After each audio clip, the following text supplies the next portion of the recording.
So we have to learn about the continuity, okay? But I urge you all that if you have not watched the video on limit of a function, please watch that video, because without understanding about limit of a function, you cannot actually understand about the continuity. So I urge you that please watch that video before watching this video. And this topic is very relevant for every mathematics students. You know, the continuity of function is very important in real analysis part of mathematics. So I will cover this topic in very detail. I will also cover some questions which will helpful for your basic understanding. Okay, so let's start. यहाँ पे continuity की बात करने से पहले हम लोग ये बताएंगे कि जो एक्चुअली उसका जियोमेट्रिकल मीनिंग होता है, मतलब यहाँ पे मैं सबसे पहले उसके डेफिनेशन पर नहीं जा रही हूँ, मैं उसके जियोमेट्रिकल मीनिंग पर जा रही हूँ। कहने का मतलब ये है कि कंटिन्यूअस से हम क्या समझते हैं। देखिए, सबसे पहले हम लोगों ने प्रीवियस लेक्चर में ग्राफ बनाया था एक एक्स स्क्वायर फंक्शन का, ठीक है। देखते हैं इस तरह का, ये इस तरह का ग्राफ हम लोगों ने बनाया था, ठीक है। तो ये एक्स स्क्वायर का ग्राफ था, एक चीज तो ये। अब मैं यहीं पे एक ग्राफ बनाती हूँ, ये एक्स स्क्वायर का ग्राफ था, ये क्लियर था, ठीक है। आप लोग अगर वो वीडियो नहीं देखे हैं तो आप देख लीजिए, क्योंकि बिना लिमिट समझे कंटिन्यूटी समझ में आ ही नहीं सकता, ठीक है। तो डिस्क्रिप्शन में जा करके लिंक दिया हुआ है उसका, लिमिट ऑफ अ फंक्शन, वो समझना पहले जरूरी है। तो यहाँ पे जैसे मान लीजिए मेरा कोई अनदर ग्राफ है इस तरीके का, ये ऐसा, ठीक है, जहाँ पे फंक्शन मेरा कोई भी हो सकता है, मुझे इससे फर्क नहीं पड़ रहा है, ठीक है। फंक्शन जो है मेरा कुछ भी हो सकता है। यहाँ पे मैं पहले ग्राफ पे फोकस करती हूँ, ठीक है। मान लीजिए कि वो मुझको यहाँ पे जो है पॉइंट मिला, जैसे वहां पे मिल रहा था एक्स स्क्वायर के लिए, फिर उसके बाद यहाँ पे मिल गया, ठीक है। फिर उसके बाद यहाँ पे मिल गया, फिर उसके बाद फिर यहाँ पे मिल गया, फिर यहाँ पे मिल गया, और इस तरह से, ठीक है। तो मैं ये पूछ रही हूँ यहाँ पे कि क्या यहाँ पे पॉइंट जो है ये कुछ सही लग रहे हैं। कहने का मतलब ये है कि ये कैसा पाथ बन रहा है, ये एक्चुअली एक जिगजैग पाथ बन रहा है, ठीक है। जिगजैग पाथ मीन्स पॉइंट जो है वो एक निश्चित रास्ते को या फिर निश्चित पाथ को बोले हम लोग, फॉलो नहीं कर रही है। पहले यहाँ थी, फिर यहाँ आ गई, फिर यहाँ आ गई, फिर यहाँ आ गई, ठीक है। तो एक हमको कर्व जो है वो निश्चित दिशा में जाता हुआ दिख नहीं रहा है, एक जिगजैग पाथ बनाता हुआ दिख रहा है। तो क्या हम लोग ऐसे फंक्शन को, जिसका कर्व ये मैंने बनाया है, क्या ऐसे टाइप के फंक्शन को हम लोग कंटिन्यूअस बोलेंगे? तो इसका आंसर है नो, ठीक है। देखिए, कंटिन्यूअस फंक्शन क्या होता है, जो ग्राफ, ठीक है, बिल्कुल क्लियर हो और स्मूथ हो, ठीक है। जैसे कि ये एक्स स्क्वायर वाला था, आप ये देख सकते हो, यहाँ पे बिल्कुल हमको एक बढ़ता हुआ ग्राफ मिल रहा है, और बढ़ेगा ना, स्क्वायर फंक्शन है तो आगे की तरफ ही बढ़ेगा, वैल्यू बढ़ती जाएगी, ठीक है। तो एक तो वो क्या होना चाहिए, बिल्कुल स्मूथ होना चाहिए, कहीं से टूटा हुआ नहीं होना चाहिए। कौन सा ग्राफ? कंटिन्यूअस ग्राफ, या फिर यूं बोले कि कंटिन्यूअस फंक्शन का ग्राफ, ठीक है। ये चीज क्लियर है। तो कंटिन्यूअस फंक्शन क्या होता है, ज्योमेट्रिकल टर्म में अगर बोले कि अगर किसी फंक्शन का ग्राफ कहीं से भी टूटा हुआ नहीं है, कहीं से ब्रेक नहीं है, और कहीं से ऐसे जिगजैग पाथ नहीं बना रहा है, तो उस केस में वो कंटिन्यूअस होगा, अगर वो एक स्मूथ कर्व बनाए, ठीक है। नेक्स्ट क्या है, डेफिनेशन में थोड़ा सा देख लेते हैं क्या लिखा है कंटिन्यूटी के बारे में। I promise that I will improve my handwriting, okay? Just cooperate and focus on what I am saying, okay? So definition, it is not the definition actually, it is some points, okay? which may be helpful for your comprehension about the continuity. Okay, so please pay attention. Okay, when in geometrical representation of function, जैसा कि मैंने बताया, geometrical representation जब करेंगे हम लोग function का या ग्राफ बनाएंगे, the function does not break, then it is called continuous at that point. अगर किसी पॉइंट पर, ठीक है, पॉइंट की अगर बात करें, हम जैसे ग्राफ बनाते हैं हम लोग, तो किसके द्वारा बनाते हैं? पॉइंट के थ्रू ही बनता है. पॉइंट पहले आता है, फिर हम लोग ग्राफ बनाते हैं. तो वही बोल रही हूं यहाँ पे कि पॉइंट पर, किसी भी पॉइंट पर, ठीक है, जो ग्राफ बना रहे हैं किसी भी पॉइंट पर, अगर वो कहीं से ब्रेक ना हो रहा हो, ठीक है, डज नॉट ब्रेक लिखा हुआ है यहाँ पे, ये देखो, does not break, then it is called continuous function at that point. तो हम बोलेंगे कि उस पर्टिकुलर पॉइंट पर कंटिन्यूअस है. ठीक है, ये चीज पॉइंट भी यहाँ पे इंक्लूड कर रहा है. ठीक है, और अगर सारे पॉइंट्स पर स्मूथली चल रहा है, कहने का मतलब ये है कि जैसे ये ग्राफ है, ठीक है, मान लीजिए यहाँ पे एक्स स्क्वायर जो है यहां तक बिल्कुल स्मूथ मिल गया मुझको, ठीक है, और आगे चल के, ठीक है, वो कहीं से ब्रेक हो गया, ऐसा मान लेते हैं. तो हम ये बोलेंगे कि इस पर्टिकुलर पॉइंट पर जहां तक वो स्मूथ मिल रहा है, इस पर्टिकुलर पॉइंट पर वो क्या है, कंटिन्यूअस है, ये चीज बोलेंगे. ठीक है, तो पॉइंट को अगर इंक्लूड कर रहा है तो हो सकता है वो आगे चल के किसी पॉइंट पर टूट जाए, अगर फंक्शन उस टाइप का हो. तो ऐसा नहीं होना चाहिए. It will not break on any point. ठीक है, कहीं से टूटना नहीं चाहिए, तो वो कंटिन्यूअस होगा. ठीक है, नेक्स्ट क्या है यहाँ पे, if function breaks on a particular point, it is called the point of discontinuity. अगर कर्व हम लोग बना रहे हैं, ठीक है, और वो किसी पर्टिकुलर पॉइंट पर टूट जाता है या फिर पाथ से भटक जाता है, वो भी बोल सकते हैं. जैसे कि जिगजैग कर्व बनाया था हम लोगों ने, ठीक है, जिगजैग कर्व बनाया था हम लोगों ने.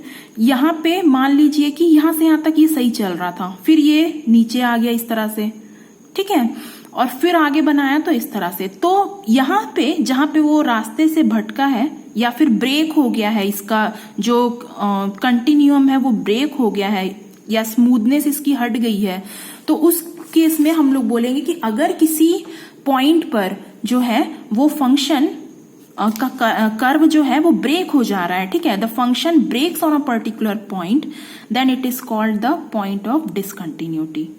ओके, अब क्या होगा अगर ग्राफ जो है वो किसी पर्टिकुलर इंटरवल के हर पॉइंट पर, देखिए जैसे यहां पे मान लीजिए 1 से लेके मैं 10 तक का नंबर ले रही हूं, ठीक है, तो 1 से लेकर के 10 तक जितने भी पॉइंट्स हैं, उन सब पॉइंट्स पर अगर फंक्शन मुझको कंटिन्यूअस मिल रहा है मीन्स ब्रेक नहीं हो रहा है कहीं से, ठीक है. तो इन द गिवन इंटरवल, ये इंटरवल है एक तरह का, ठीक है, तो in the given interval A be the function is called continuous when it is continuous at each of its point.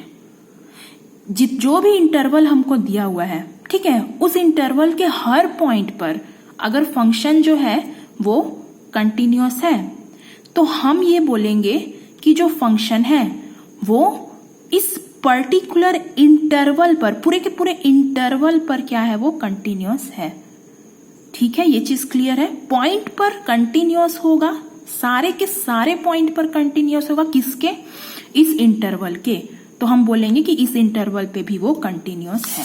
ठीक है, नेक्स्ट यहाँ पे क्या है, डेफिनेशन ऑफ कंटिन्यूटी. ठीक है, तो यहाँ पे डेफिनेशन क्या बोला जाता है कि a function is called continuous at a point ए. किसी पॉइंट ए पर फंक्शन को बोलेंगे कि वो कंटिन्यूअस है if F a is defined. देखना, ये 3 पॉइंट्स हमको थोड़ा दिमाग में रखना है. ये डेफिनेशन है कंटिन्यूटी का, बेसिक डेफिनेशन है, ठीक है. उसके बाद हम लोग एक और डेफिनेशन पढ़ेंगे, कॉशीज डेफिनेशन, जो कि एक्चुअली मेन डेफिनेशन होता है ना. तो ये भी है, ये जो है बेसिक डेफिनेशन है जो कि दिमाग में बिल्कुल होना ही चाहिए. तो यहाँ पे क्या लिखा हुआ है, a function is called continuous at a point ए. किसी पॉइंट ए पर फंक्शन को बोलेंगे कंटिन्यूअस है. कब, if F a is defined and exist. मतलब यहाँ पे क्या होगा, F A means what, the value of function at that particular point. ठीक है, मतलब यहाँ पे जैसे कि मैंने बताया था फंक्शन एक्स स्क्वायर है तो 2 रख देंगे तो क्या मिल जाएगा 4। ठीक है, तो ये चीज एग्जिस्ट करनी चाहिए किसके लिए, फंक्शन के लिए। फंक्शन में अगर हम लोग एक्स की जगह कोई पॉइंट रख दें तो उसकी कोई फाइनाइट वैल्यू मिलनी चाहिए। तो वही बोल रहा है कि पॉइंट पर अगर कंटिन्यूअस होना है फंक्शन को तो उस पॉइंट पर फंक्शन की वैल्यू आनी चाहिए। तो f a is defined and exist और f a is a certain value. ठीक है, ये चीज क्लियर है। एफ ए पॉइंट पर फंक्शन की वैल्यू मिलनी चाहिए हमको। ठीक है, नेक्स्ट क्या लिखा हुआ है, द लिमिट, अब ध्यान देना यहाँ पे, the limit f x where x tends to a exist. Limit पढ़ाया है मैंने लास्ट वीडियो में। ठीक है, तो जो फंक्शन का उस पॉइंट पर लिमिट है वो एग्जिस्ट करना चाहिए। तो continuity is directly dependent on the limit of the function. Okay, इसीलिए मैंने कहा था limit is very important before you starting reading the continuity. The limit of a function is very important. Okay, so next is कि जो limit exist कर रहा है वो हमारा पॉइंट पर फंक्शन के वैल्यू के बराबर होनी चाहिए। ठीक है, तो ये चीज जो है ये होना चाहिए, मतलब जो लिमिट होगा वो बराबर होना चाहिए फंक्शन पर, पॉइंट पर फंक्शन की वैल्यू के। यहाँ क्या लिखा हुआ है, that means the limit of function when it approaches to x to a point a, ठीक है, is equal to the value of function at that point. ये चीज समझ में आ रही है, जो लिमिट होता है ना फंक्शन का, जब एक्स जो है वो उस पॉइंट की तरफ अप्रोच हो रहा हो वो चीज बराबर होना चाहिए उस पॉइंट पर फंक्शन की वैल्यू के। ठीक है, ये चीज क्लियर है, एक बार और उस वीडियो को देख सकते हो आप लोग। ठीक है, limit of a function. Next क्या है यहाँ पे, ये वर्किंग रूल है।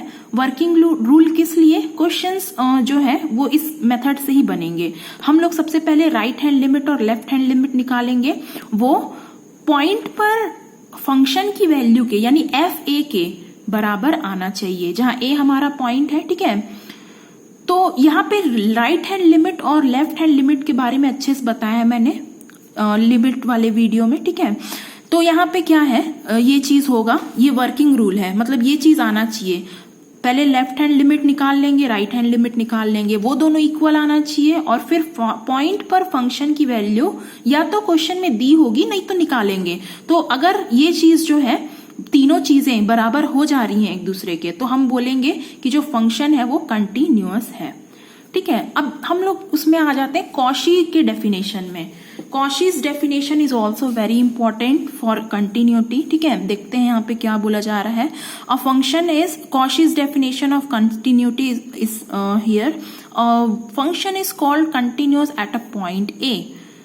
Okay, a function which is given and it is called for continuous on a point A, x is equals to A, if epsilon delta लगेगा। Cauchy definition जब बोलेंगे तो एप्सिलॉन डेल्टा के टर्म में ही लिया जा रहा है उसको। ठीक है, Cauchy definition means epsilon delta. So यहाँ पे क्या है, हम लोग उसको कंटिन्यूअस बोलेंगे, किसको, किसी फंक्शन को, किस पर, किसी पॉइंट ए पर, अगर वहां पे एक एप्सिलॉन होगा और वहां पे उस एप्सिलॉन के लिए एक डेल्टा भी एग्जिस्ट करेगा। ठीक है, मैंने बताया था एप्सिलॉन जो है और डेल्टा जो है पॉजिटिव नंबर्स होते हैं। एप्सिलॉन डिपेंड कर जाता है, डेल्टा डिपेंड कर जाता है एप्सिलॉन पे, और डेल्टा जो है वो छोटा होता है एप्सिलॉन से। ठीक है, इस तरह से हो, किस तरह से कि F x minus F A is less than epsilon, mod fx minus fa is less than epsilon, means fx हमारा फंक्शन, ठीक है, माइनस ये fa क्या चीज है, पॉइंट, गिवन पॉइंट पर फंक्शन की वैल्यू। ये x जो है वो कोई अनदर पॉइंट भी हो सकता है। ठीक है, वेरिएबल पॉइंट है ये, which the mod is less than epsilon for all values of x। ठीक है, for all values of x where mod x minus a is greater than 0 but less than delta। ठीक है, this is the Cauchy definition. Okay, तो अब कोई function discontinuous कब होगा, कोई भी फंक्शन डिसकंटिन्यूअस होगा अगर वो कंटिन्यूअस नहीं है तो। ठीक है, सिंपल। नेक्स्ट क्या है, यहाँ पे कुछ एग्जाम्पल है, यहाँ पे थोड़ा सा याद रखना है इस चीज को बस हमें, ठीक है। क्या है, एग्जाम्पल्स ऑफ कंटिन्यूअस फंक्शन, ठीक है। देखिए, a constant function is always continuous. देखिए क्या होगा यहाँ पे, जो कांस्टेंट होता है, ठीक है, क्या वो टाइम के साथ चेंज होता है? कांस्टेंट जो है वो टाइम के साथ चेंज नहीं होता है, तो उसका कर्व कैसा मिलेगा? सीधी लाइन मिलेगी, स्मूथ मिलेगा, तो क्या होगा? कंटिन्यूअस होगा। कांस्टेंट फंक्शन मींस क्या चीज, जैसे कि एफ एक्स मान लीजिए सी है, तो सी तो एक कांस्टेंट हो गया, तो ये चेंज होगा क्या टाइम के साथ? चेंज नहीं होगा ना, तो चेंज नहीं होगा तो क्या होगा?